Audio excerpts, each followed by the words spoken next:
Welcome to this week's episode of The Point. I'm your host, Anna Kasparian, and on today's show, you're going to notice that we've changed the format a little bit. We want to give you guys more variety, more topics, more content, and some of the topics that we'll discuss today include Jason Collins coming out, the Bangladesh factory collapse. We'll also talk about Sandra Day O'Connor reflecting on her decision in Bush v. Gore. But before we get to all of that, my favorite discussion has to do with virginity. Is virginity obsolete? In the United States, it might seem like that is the case, but in other countries, virginity is perceived as something completely different. Let's meet our panelists. Desi Doyen is the co-host of the Green News Report on Brad Blog and someone who should probably have her own cubicle here at TYT since she appears on almost every single show on a regular basis. Desi, good to be here. Thanks for coming back. Hugo Schwitzer is a history and women's studies professor at Pasadena City College and also the co-author of Beauty Disrupted, the autobiography of famed supermodel Carrie Otis, and is also now a contributor to The Atlantic, even though he lives in California. Shouldn't you be writing for the Pacific? I don't get it. We're planning on starting the Pacific soon. All right, sounds great. And Dave Rubin is the host of the Rubin Report here on TYT Network. Come on, you guys know that already. And he is also the newly named chairman of the official Golden Girls fan club for Logo TV. That's right. I thought you were going to announce that we were all virgins also, but I'm glad we're going to save that for the all right. discussion. By the way, Golden Girls, my favorite show of all time, and one of the reasons why I liked Dave Rubin from the get-go. So. And none of those girls were virgins, I can assure you. Well, I hope not. All right, so let's get to our first segment. Our first segment has to do with virginity. Chris Ryan has some thoughts to share on that, as you can imagine, because he is the author of Sex at Dawn. Let's take a look. Virginity is very much tied to the economics of post-agricultural marriage, in which a woman's primary value is as a breeding stock, essentially. When a farmer buys a cow that he plans to breed, he doesn't want that cow to have been having sex before, because then he's not sure that the bull he plans to breed with her is the one who's going to get her pregnant. So same thing with virginity. Virginity is all about making sure that the man who's essentially buying his wife is the only one who's going to impregnate this woman. It's about paternity certainty in scientific terms. So in societies in which paternity certainty is assured by DNA testing, if necessary, and in which sexuality can be expressed freely without really worrying about pregnancy because of contraception, virginity is an outdated, archaic, misogynistic concept or institution that I think modern societies would do well to abandon completely. The only place virginity has any role in modern society is in the production of olive oil.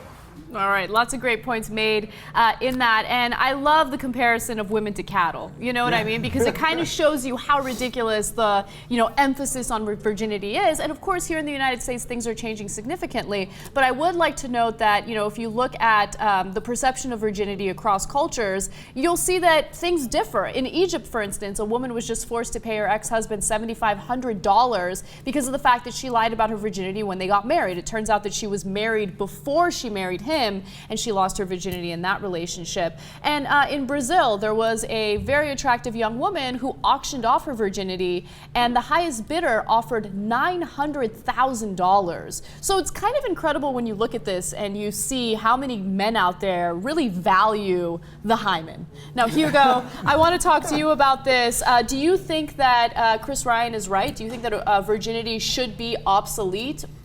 Absolutely. Virginity is obsolete, and not just for the reasons that Chris gives. And one thing that he doesn't talk about that I think is really important is that a culture that is obsessed with virginity is also a culture that is filled with another kind of male anxiety.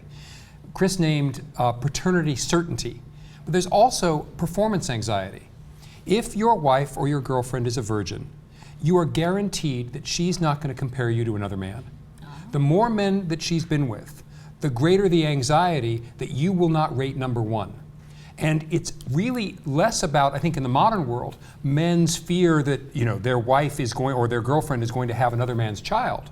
It's that their girlfriend or wife will have in her consciousness a memory of a guy who had a bigger penis, had better sexual talents. And they don't want to endure that kind of terrible comparison to another man. So men's fear of being compared to other men is I think, what has virginity still have a resonance in our society today. And it's up to men to let go of this fear. It's up to guys to get over this ridiculous need to compete with other guys using women's bodies. Yeah, and oftentimes what happens in, let's say, Arab countries where they're 100% against premarital sex for women. Usually for men, it's a little different, right? The girls want to be intimate, and oftentimes they'll be intimate by having sex in other ways, whether it's oral sex or anal sex, right? And also with something like pornography, doesn't that kind of change things, especially when it comes to comparing their first partner? I mean, if they've seen pornography, then they can compare the guy based on what they've seen, right? Well, there's a double standard in pornography too, and we're in a culture that's incredibly anxious about the reality that young women watch porn. When you have a male porn star like James Dean, who's got an almost exclusively young female following, you've got news reports like 2020 doing these very alarmist segments about how young girls are being corrupted. Part of that is anxiety about sexuality, and part of it is male anxiety about young women watching a guy with a 9-inch penis. And that's really scary to a lot of men. Wow. Dave, jump in here. Yeah, Is it scary for a lot of men? Well, it just seems crazy to me that you would put so much emphasis on something that you can only lose once. Like if you've put so much of your time into either waiting or wanting to have sex with a girl that's never had sex before, well, then you do it once, and usually it doesn't go that well. I'm pretty sure that's the case. It hurts the girl, it's not easy for the guy, et cetera, et cetera. You've put so much emphasis on that. Well, if you're ever going to have sex with her again, or if you're going to marry her, or whatever it is, well, now you've taken the whole thing that you were waiting for, and that's gone, and now you got to figure out all the tricks that the guy that didn't wait for the virgin that he already knows. So you've actually you've handicapped yourself in the game of sex in a weird way. Great point. Well, I also think that it is a double standard, obviously, not just in our culture, but in other cultures as well. When you look at the Middle Eastern cultures, for example, or cultures where virginity is prized above all, it teaches young women that their only value is their value as a sexual object, as sort of the property of whoever their husband is going to be. And I think that that's why I personally believe that he's absolutely right. Virginity should be, as a concept of value, of a woman's value or a girl's value, should be absolutely been gotten rid of as soon as possible, because it's kind of part of rape culture as well. I mean, a society that holds a woman's virginity as the most important thing that she has, it's because of her value as property, her value to the man that is going to have control over her sexuality. And I think when you have that kind of societal expectation, then it also means that the society will act out in other ways, with men treating control of that woman's sexuality as their property. Yeah, there's so many angles that I want to discuss. Hugo, I want to go back to you because you wrote this really great piece about some of your students. You were talking to your students about virginity, and a lot of them come from either a Hispanic background or Armenian background. You're in Pasadena, so I could totally understand that. And you talked about something that I definitely experienced growing up. I had immigrant parents, and both of them were always drilling the importance of education in my mind. You need to be an independent woman, you need to be educated, and you can never rely on a man, right? But at the same time, there was this notion that if I lost my virginity before getting married, then I am not going to be worth as much as I am as a virgin. No one's going to want to marry me. No one's going to want me. And so do you see that American culture is changing? I mean, we do have a lot of first-generation immigrants here that still have those traditional values. How do we shift away from that? Well, I think we shift away from it over time. I mean, in these more traditional cultures, a few generations ago, women weren't getting educated at all. And what's happened is that many traditional cultures have embraced a kind of feminism for their daughters that focuses on feminism from the neck up. You're allowed to become an intellectual. You're allowed to make money. You're allowed to get letters after your name and be a PhD or an MD. But from the neck down, you're going to be that traditional woman. Well, the way I like to think of it is that gravity does eventually take over. You start putting ideas into a young woman's mind or a young man's mind, and eventually they start to go to the heart, to the gut, and below. Elsewhere. And as a consequence, within a generation or two, there's no way to create this double bind, or there's no way to sustain the double bind that says you can have the benefits of feminism professionally, but you can't have them personally. Young women are too smart for that.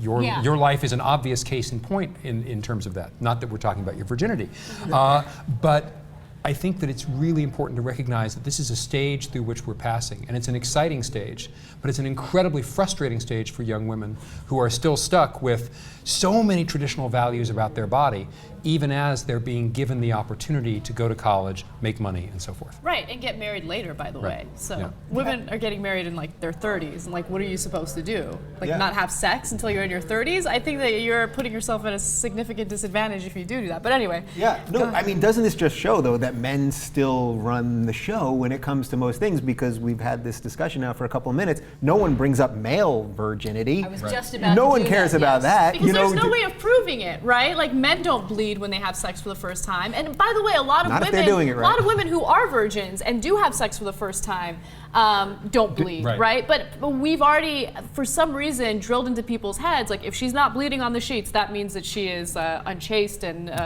slutty, and you shouldn't marry her. Well, that can also be checked by a doctor. But I think you make an excellent point. That you can tell that we're still mired in our own culture here in the United States, even with the proliferation of sexuality and the sexualization of girls and of teens in the media, that we still have that hurdle to overcome. Right. Because we hear about purity balls in conservative red states, Right. about fathers who take their daughters in this really creepy type of dance where they promise their sexual loyalty to no one but their dad until they're married. It just creeps me out altogether. But Ugh. we don't have male purity balls. We don't have this same. Male purity balls. You know what I mean? That did not. Yeah. So there There's you gotta be a go. graphic for that. Yeah, somewhere. there's definitely. All right, so the question that I want to get to next has to do with contradiction. So in American culture, there's this notion that as a woman, it's best to be a lady on the streets, freaking the sheets. But at the same time, if you're having too much sex, you're a slut. If you're not having enough sex, you're a prude. How do you win? Desi, what is the strategy to win in these scenarios? Oh, you can't win. Yeah. It's a total catch-22. You got your parents on the one hand telling you one thing, and you've got the rest of the culture telling you something else. And I think that that's just an impossible intellectual, emotional, and spiritual bind to put our young women in, and it's completely not fair. I'm glad it's moving forward. I mean, when you look back to our grandmothers, our mothers, our sisters moving forward, the changes that we've seen just over the last 40 years since the pill became legal, that's helped a lot. But we still have this trap that girls get stuck in, and I think it messes with their heads. Hugo, what kind of advice would you give females who have this predicament?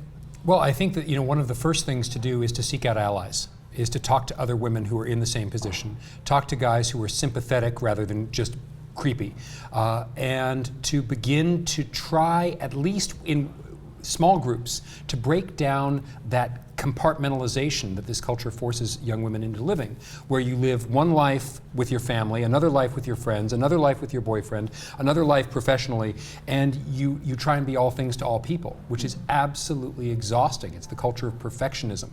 Purity culture really drives that kind of perfectionism. So it's really about creating space for young women to talk to each other, creating space for young women to talk honestly and openly and safely to young men, and realize, this is absolute BS, the way we're living. Yeah. We need to find a way to integrate and be honest and be candid with our parents and with each other. Dave, before you jump in with your thoughts, I just wanted to say, I think that there's something admirable about women who are unapologetic about their sexual activity, right? So if people see that they're getting to you, let's say they're calling you a prude and it really hurts your feelings, or they're calling you a slut, it really hurts your feelings, you're giving them the power to hurt your feelings. Do what makes you comfortable and be completely unapologetic about it. Oh, you think I'm a slut? That's fine. I'm getting laid and I like it. Sorry. You know what I mean? And maybe some people don't think that that's the right way to go about it, but at least that's been my strategy when it comes to dealing with the criticism. On the show, I'm called a prude regularly because I'm not showing cleavage or whatever. I don't want to show cleavage. If you want to watch boobs or whatever, there's pornography. There's like a plethora of websites you can go to. The point is, it's your choice. It's my choice, and it's every woman out there, it's your choice. Don't listen to the criticism. Yeah. Okay? Well, I mean, I think that's a perfect segue because it's the choice also for the man. I mean, if we slightly throw the gay card into this, the gay culture, if you go to gay bars or the gay area of town, there's always sex shops there. The bars seem to be more sexual in nature. And it's because you have this group of people that on their day-to-day basis can't sort of fully be themselves all the time. So when they're in this small thing together, then it always seems to become all about sex. And that in itself is a catch-22, because on one hand, the gay community is way more sexually liberated and sexually free and able to talk about this stuff. And then on the other hand, I think one thing that's never spoke of is how the straight community, by and large, often thinks that the gays are too sexual, you know, and that doesn't really get talked about publicly a lot. I think maybe privately it does. So the important thing is doing what is right for you. It sounds so cliche, but some people want to have a ton of sex and talk about it. Some people want to have a little sex and never talk about it, and everything in between. I think that's where we are at the stage in our culture here, is that, you know, women are getting past the idea that, yes, I get to have the choice over when I'm going to have sex, and I'm not going to let someone else put my virginity as the sole value of my worth. But we're getting to that point where it actually is about women and girls being allowed and being, that's not allowed, it's not the right word, women and girls being able to take control of their own bodies and their own choices, and to have the right to enjoy their bodies. Absolutely. Without anyone else deciding that for them. Really quickly, it's really important that girls be able to have that sense of enjoyment of their own bodies, regardless of what their bodies look like. That's why Lena Dunham is such an important cultural figure. Love her. Because the mistake that we are making is that we're saying, yes, you can have amazing orgasms, you can have great sex, you can do all these things, as long as you're skinny and beautiful and you meet a certain type. It's really important that we recognize that pleasure is a birthright of everyone, regardless of what they look like. You know, in closing of this segment, I also want to raise awareness when it comes to slut shaming that ends people's lives. I mean, Amanda Todd is an example. The woman, or I should say the girl who was raped in Steubenville, Ohio, did not take her own life, but the slut shaming that she endured is just ridiculous. We need to improve as a culture, not to get too preachy, not to get too judgmental, but obviously there are severe issues with the way we treat women and young girls who decide that they do want to have sex. And I do want us to progress, and I don't want us to point fingers at Middle Eastern countries and think that we're better than them. We obviously have some improvements to make as well. Now let's take a quick break. When we come back, Jason Collins, NBA player, comes out, and there are some implications. Some people hating, some people loving. We'll discuss it all. Welcome back to The Point. In this segment, we're going to cover two different topics. So they're two very different topics. First is Jason Collins, the NBA player who came out recently. And also, there was a factory collapse in Bangladesh. So a little national news, a little international news, both very important topics. So with that said, let's get right to it. Jason Collins recently wrote a piece for Sports Illustrated, and the opening line was, "I'm a 34-year-old NBA center, I'm black, and I'm gay." Let's take a look at the video. Today, NBA center Jason Collins became the first professional male athlete in a major American sports team to come out of the closet as being gay. In an exclusive piece in Sports Illustrated, he said, quote, "I didn't set out to be the first openly gay athlete playing in a major American team sport, but since I am, I'm happy to start the conversation. I wish I wasn't the kid in the classroom raising his hand and saying I'm different. If I had my way, someone else would have already done this. Nobody has, which is why I'm raising my hand." Collins, who is 34, has spent 12 seasons in the NBA, playing for 6 different teams, most recently the Washington Wizards. Now, Dave, this is the first major openly gay athlete. This is what we keep hearing over and over again, but we have a divide. We have some people who are saying, you know what, this shouldn't even be a big deal. Why are we focusing on it so much? There's other news to cover. We should focus on that. And then other people saying this is a big deal because it has to do with athletics. It has to do with something that Americans really value. And for a very long time, athletes have been afraid to come out. So which way do you lean on this? Well, first off, I mean, it's absolutely huge. We needed this so badly. Every week in the news, there is something else gay going on, whether it's DOMA or Prop 8 or some sort of marriage issue or somebody coming out of the closet. But it was always, well, when's the first athlete going to come out? That's what everyone's been saying. And it's funny how it works, because now this guy came out and he's a very marginal player at best. The guy scored 1 point per game last year. He's bounced around. He's old. He may never play again, actually. I mean, he's a free agent right now. But this was the step that needed to happen. It probably was not going to be a guy that was in the prime of his career that had a lot to lose. So Jason didn't have a ton to lose, but that doesn't take away from the bravery of what he did. And hopefully he comes back for one more year. And even if he just sits on the end of the bench, he did something. He furthered the conversation. And I think at the end of the day, I can tell you this as a gay person, we don't want to talk about this stuff all the time. Like, it has to just become what it is and then just let it go into the universe. And I think we're getting there. And hopefully he just pushed the envelope a little bit further, and 6 months from now we'll go, all right, a bunch of them came out and everyone's okay. I feel like the country is starting to experience a little bit of like gay acceptance fatigue, right? Yeah. But at the same time, I love the point that you made about how you guys don't want to talk about it, but it's like this necessary thing because look, we've seen great progress within the gay movement, and the reason why we've seen great progress is because, you know, the gay community has gotten together and they're pushing and they're fighting back, and it's the right way to do it. If I can quote a little psychobabble here, you can't change until you become what you are. And I think that's what the gay community is struggling with, and that's why the fatigue, it's real. I mean, it really does exist. Anytime there's a gay story, you hear people saying, well, why do the gays keep talking about this? Why do we have to talk about this all the time? Trust me, gay people feel that way too.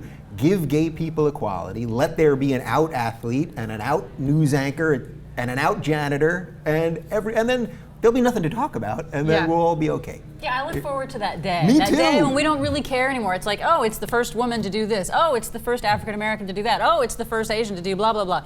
You know, I'm looking forward to that day. Yeah, we all did it. When we don't care about anymore. when we're not in that process yet, you know, we're still evolving as our own culture to be able to say, oh, that's right, these people are just, you know, how they look on the outside, or these little differences make no difference. Yeah, when a state legalizes same-sex marriage, I want the country's reaction to be like, oh, what took them so long? Exactly. So, like, Hugo, what were your thoughts when he came out? Well, you know, one of my thoughts, of course, was as a fan of women's sports that so many women had come and done this before. Mm-hmm. And at the same time, while we pay homage to everyone from, you know, Martina Navratilova and Cheryl Swoops and others, it's really important to remember that our cultural expectation for female athletes, often unfairly, has been that female athletes are lesbians.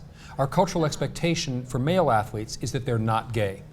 And so, with all due respect to Navratilova, to Swoops, to, you know, Brittany Griner, to so many other great women who have come out of the closet, for a male athlete to do that, actually, this is one of those rare times where when a man does something, it breaks more of a barrier than when a woman did it.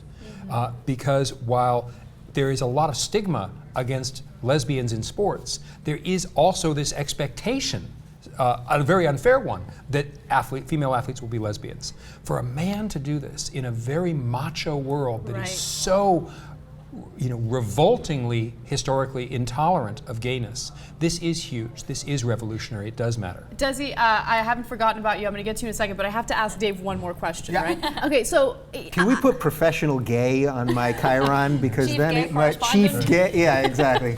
well, you are gay, Yeah. so you're perfect I to speak comment for on this the stuff, entire right? populace. Very professional. Okay, so the question I want to ask you, Dave, has to do with, you know, this person, like how some people didn't even expect him to be gay, right? So he had some family members. He mentions that when he came out to his aunt was like, yeah, I knew him. There was nothing surprising about that. But his own twin brother had no idea. And I think part of the reason why is because we have like these stereotypes of what gay guys are like, and he doesn't fit that stereotype. What do you think? Yeah, I mean, again, his brother, who is an NBA player as well. So, you know, look, we don't expect gay people to play basketball, but gay people play basketball. They play golf. They do everything that straight people do. It's, you know, it is a catch-22. This news breaks, and you're right. By the time that gay marriage, if it ends up getting kicked back to the states, let's say, by the time the 50th state does it, it should be a little blip in the news and nothing more than that. And that's hopefully how you show that real progression occurs. One final question, Desi, I want you to tackle this. There are some accusations that the reason why he came out is because he's toward the end of his career. I know that 34 is not old by any means, but in the world of professional basketball, 34 is like ancient. And this is like a way for him to make money. What are your thoughts when it comes to these accusations? You know, I don't care. If that's the case, I don't care, because I think that for him to have been the one to stand up and put his hand up and say nobody else did it, so I'm going to do it, we will find out if it has been a career ender for him fairly soon. Correct me if I'm wrong, that's coming up shortly, isn't it? That he's a free agent now. He's a free agent now, so they're going to decide in the next couple months. But I totally agree. Let the guy cash in. If he's the first one, so let somebody make a little dough off this. and then that'll And be there's it. one more thing about this that I like, is that when you consider that back in 2004, Mayor of San Francisco, Gavin Newsom, was the first one to say, okay, fine, we're going to do gay marriages. He's now Lieutenant Governor of California. That was sort of the beginning, it seems to me, of this logjam on gay civil rights being broken. And it's remarkable how fast this has happened. And I love the fact that this is closing off all the exits of bigotry. Yeah. You know, Definitely. you cannot, it's becoming socially unacceptable, even more so now, to have bigotry against homosexuals. So I love it. there I are love great it. things that are happening. That's good. All right, we have to move on to the next topic, and it is very, very different from what we just discussed. It has to do with Bangladesh. It feels like just a few days ago we spoke about a factory fire in Bangladesh, and today we will talk about a factory collapsing in the country. We have a news report explaining more. Let's take a quick look. Days after the collapse of a building in Bangladesh, the death toll continues to rise. The building, which houses factories producing low-cost clothes for Western retailers, including Britain's Primark, was reduced to rubble on Wednesday. 273 people have now been confirmed dead, but many are still searching in hope for friends and family. The disaster focuses attention on the global links between Western company profits and potential compromises in safety for workers in developing countries.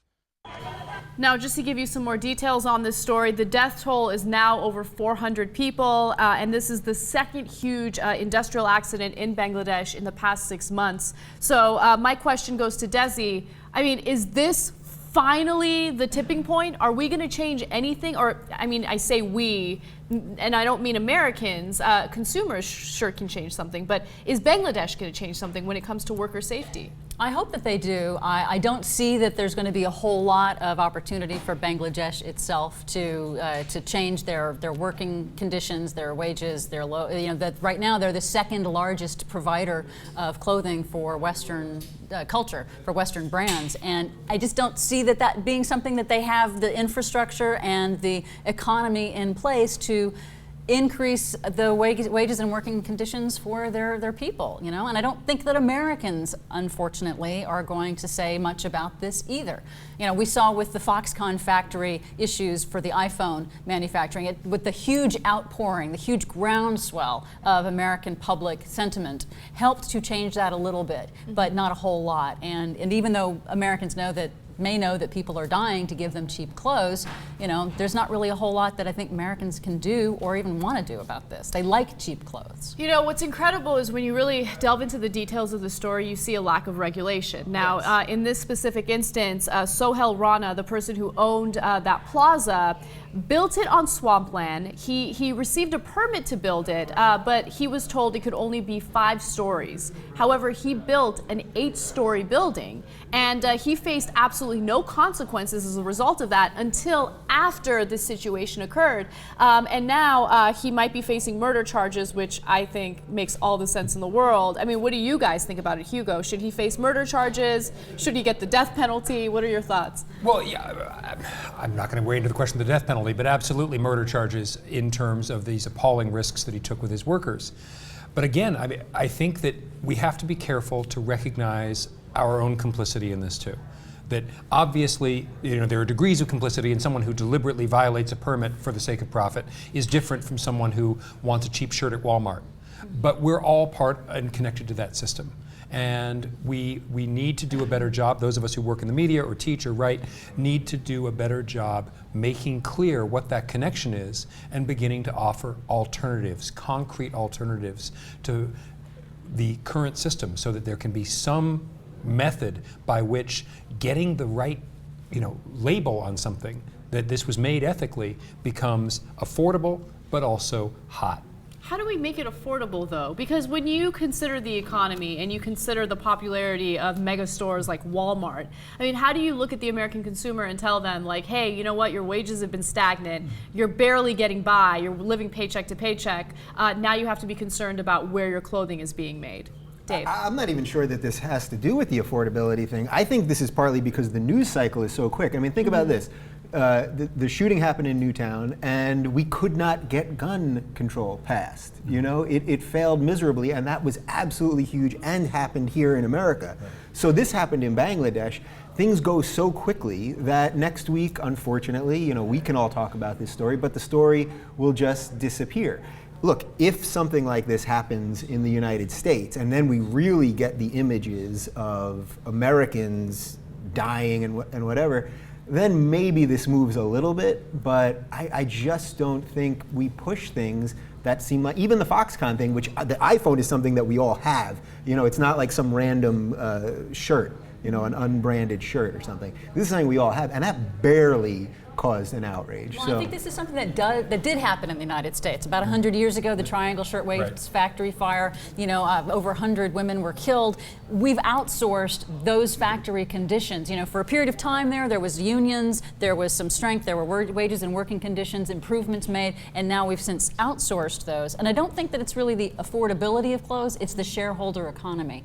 That Walmart is not doing this to provide cheap clothes to Americans. They could care less about that. They want to improve shareholder value and increase their profits that they can then return to their shareholders. And only when we hold them accountable as an American public can we make a difference. Now, there are groups that are doing that. There's a group called cleanclothes.org, and they have a whole campaign where they're trying to point out that, hey, these companies that are being hired to audit the factories overseas, Walmart hires them, Nike hires them, everybody hires them apparently now, that they're actually becoming more rubber stamp for the corporations to say, yeah, you know, we looked at that factory, it's fine. yeah, shocking that the auditors paid for by the corporations are on their side. Exactly. Can't You know, really and there's fathom how one that could be. factory in Pakistan where they actually went into the rubble and found that the Walmart social auditor had said, yeah, you've closed off the exits, but yeah, it's fine. Keep it That's open. unbelievable. Yeah.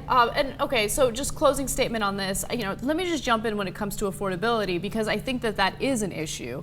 Because look, if you go to Walmart and you buy a shirt that was made in India or, you know, China, for instance, it's going to be significantly cheaper than what you would buy at American Apparel, for instance, right? A shirt at American Apparel is like $30. Right? The average American cannot afford $30 shirts for all of their kids. So that is part of the problem. Yes, I mean, It is, but I definitely think that American consumers should hold these companies accountable for the way they do outsource these terrible working conditions. Now let's take a quick break. When we come back, some fun stories, including Sandra Day O'Connor reflecting on the decision that she made in Bush v. Gore, and also, are we getting enough sleep? Are men getting enough sleep? Because it looks like their sperm counts are decreasing, and the lack of rest might have something to do with it. We'll be back. Welcome back to The Point.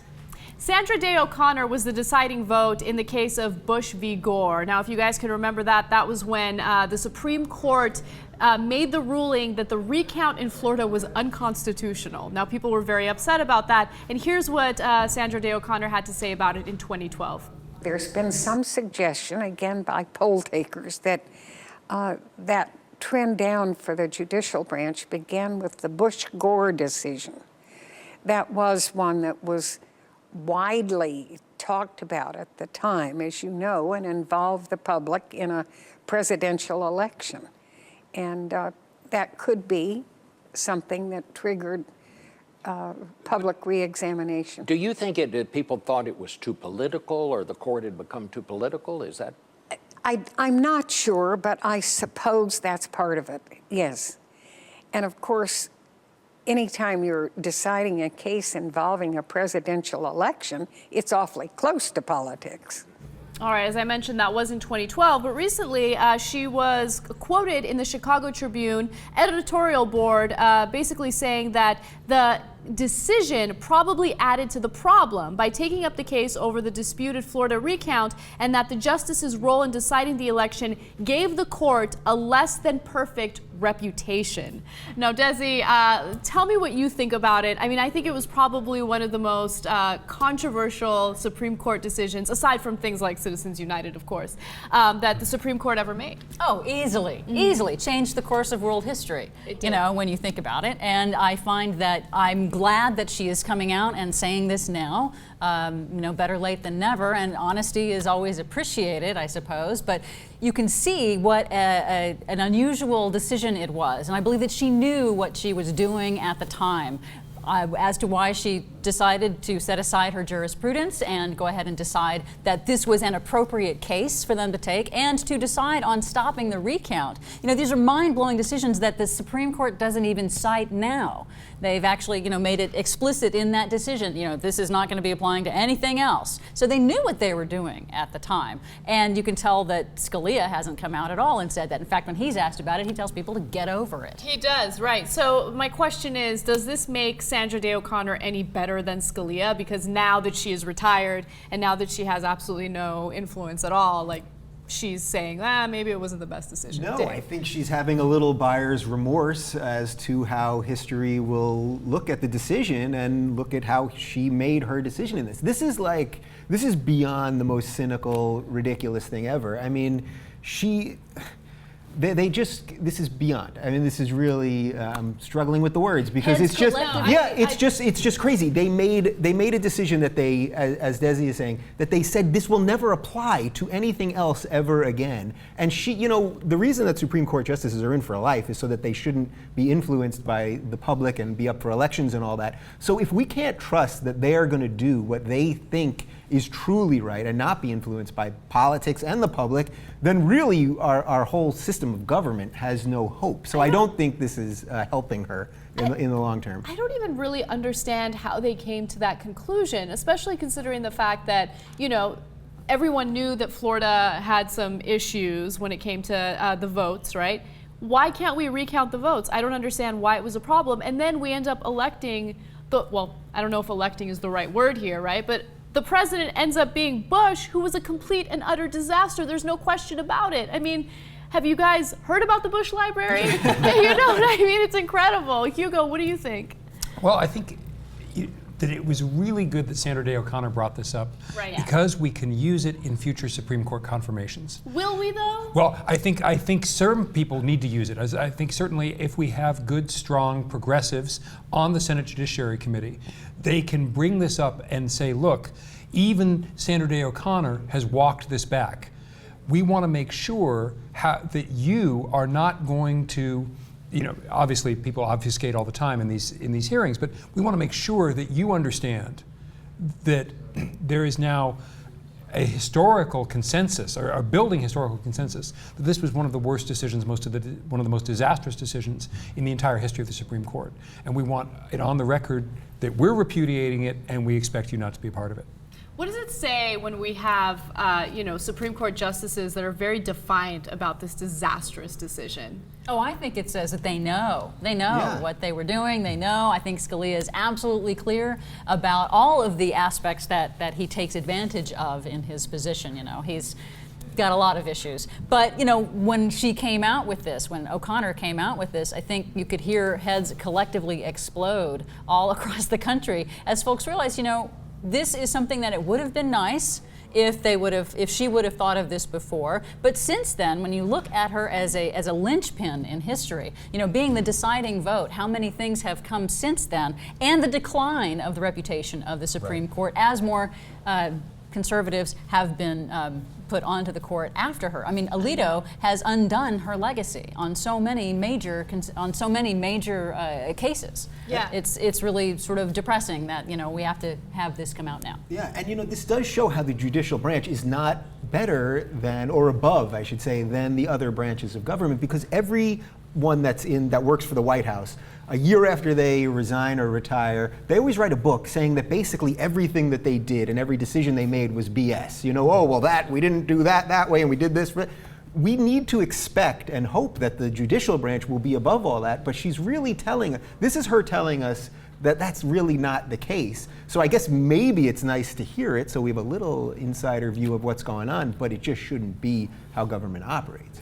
fair enough. You get the last word on that topic. And now we're going to move on to something completely different from the Bush v. Gore case. It has to do with sperm. Now, hey dudes, if you are suffering from sleep deprivation, it turns out that it might have a negative impact on your little swimmers. In fact, let's take a look at a quick report. A study from the University of Southern Denmark shows that not getting a full night's sleep can lower a man's sperm count by up to 1/3. A lack of sleep also made the subject's testicles shrink, which leads researchers to think that their hormone levels are being affected by not getting enough sleep or vice versa. This is the first study to make a connection between sleep quality and semen quality. Other studies pegged watching too much television or getting in a sauna as being activities that lower a man's sperm count. A lack of sleep can have many other side effects as well, including mental and physical problems like blood pressure problems and heart disease. A third of US residents don't sleep enough on a regular basis, according to data from the National Health and Nutrition Examination Survey. Hugo, are you getting enough sleep? I am not getting enough sleep. And, you know, my first thought is I have 2 children. And my second child was conceived during a time when my first child was still very much a cause of massive sleep deprivation. And I think that's probably true for most second children that are conceived. They are conceived by fathers who are, especially in the modern world, if they're good dads, getting up in the middle of the night and doing all those diaper changing activities as well. So while I think it's a fascinating study, we've got so many counterexamples of even with only 2/3 of our swimmers, even if they're sleep deprived, maybe they just need a little extra cup of coffee and they swim a little faster and they get there, and the few that we have get the job done. Or you just have super sperm. Right. It is possible also that I have super sperm. Well, what about this whole notion that sleep deprivation leads to smaller testicles? Like, Dave, are you worried about that at all? I wasn't until I read the study. Yeah, I mean, I can only compare my testicles to a couple other testicles, and I really wasn't checking how much people were sleeping. Wow, you really walked me right into that one. I mean, really what this study is showing you is that humans need sleep, and there's a zillion reasons why we need sleep, and if you're tired, you won't perform well at work, and it harms your vision, I mean, everything. So yes, it does not really surprise me that your sperm may not swim as well because they're exhausted, and yeah. I love this study for one very specific reason. I usually get into these debates with Cenk Uygur about the importance of sleep, right? He doesn't get enough sleep, and I think it's obvious in his face. He usually looks tired.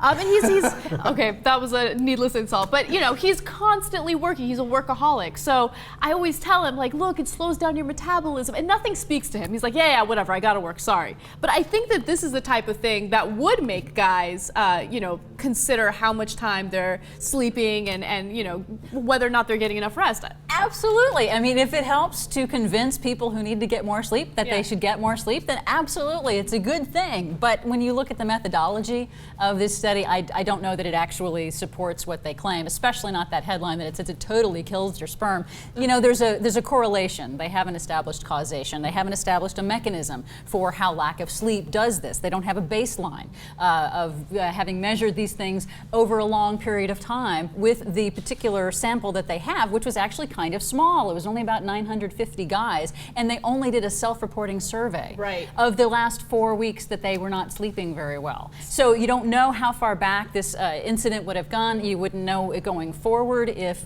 increasing their sleep would assist them in increasing their testicle size or their sperm count. So there's a lot of problems with this particular study that I don't know that it actually says what it says it says. And I wonder how they measured testicle size in like 4 weeks. They're like, oh, your balls are a little smaller than they were last week. Like, it's kind of strange. The real danger in this is that, so much is based on penis size, but testicle size is going to be the new thing. You're going to be down there going, oh, his testicles are a little small. They don't care that tobacco smoke is a known, I think, is a known contributor to low semen count. So is marijuana smoke. And so are environmental pollutants and other issues that we already know have an impact on infertility. So, if those were not enough to tell people, to tell men to get more sleep, then maybe this will be the thing. I'm just waiting for a teenage boy to say, oh, honey, don't worry, we don't need to use a condom. I only got an hour of sleep last night. Oh, jeez. Maybe we shouldn't talk about this story. Make sure that the teenagers aren't watching. Yeah. But I did want to mention that there have been numerous studies when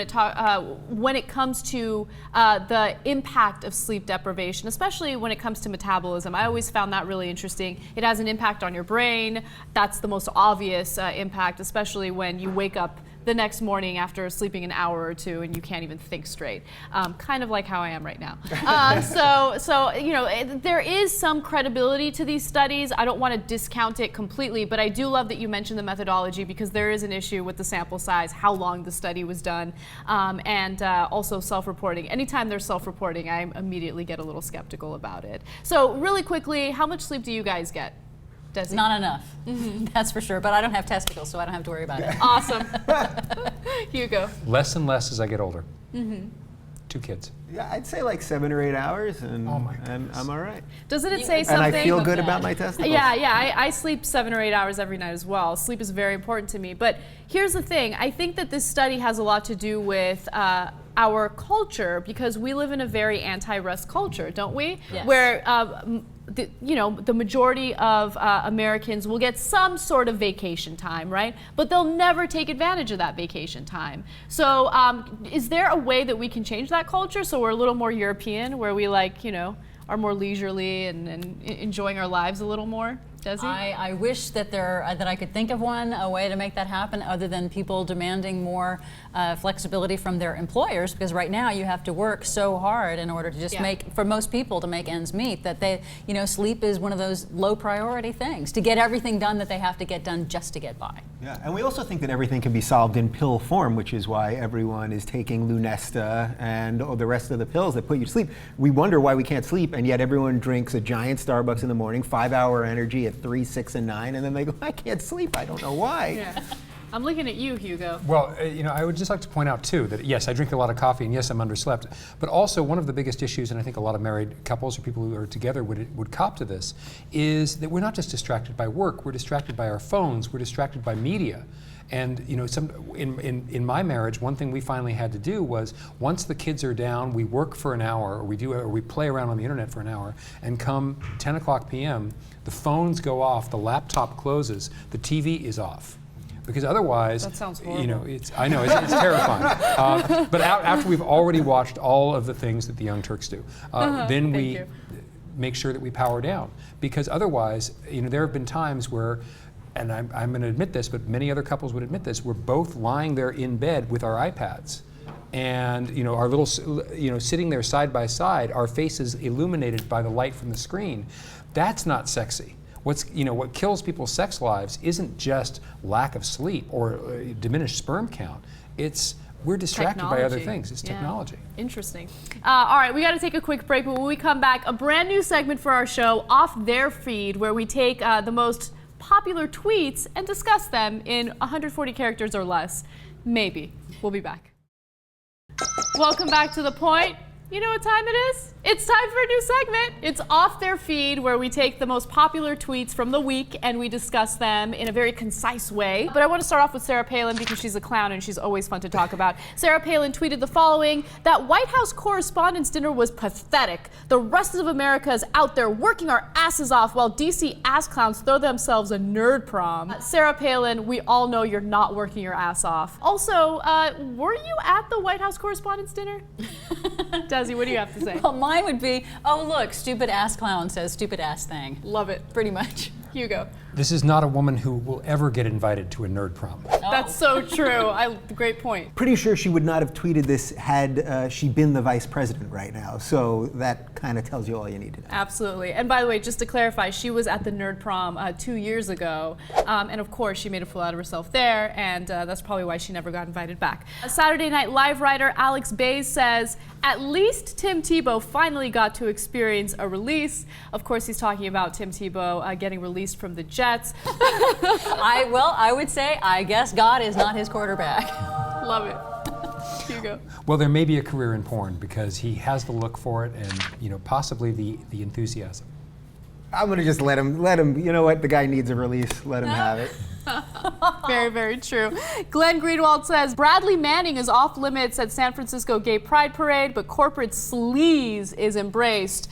To Glenn Greenwald, I would say, are you really surprised? Dave Rubin, what do you have to say? It has to do with gay people, so. Yes, as the gay professional, Bradley Manning, he was the WikiLeaks guy. He should, they wanted to have him as the Grand Marshal of the parade. Yeah.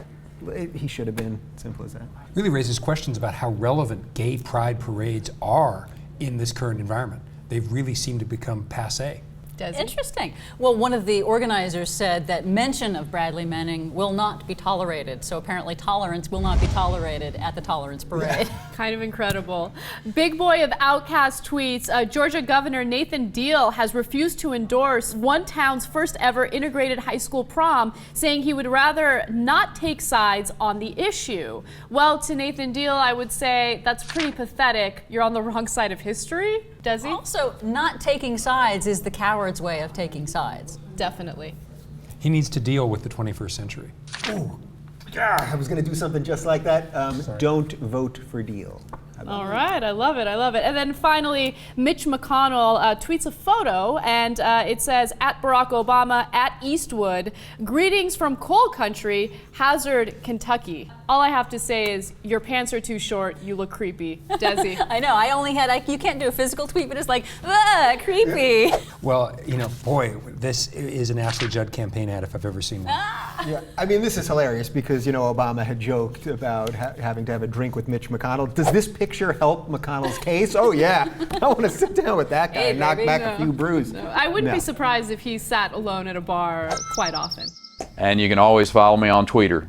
All right, guys, that does it for the show today. I hope you enjoyed our new segment and our new format. You can expect a lot more of it in future shows. Please share your thoughts because we definitely love your criticism, your constructive criticism, so we can help improve the show.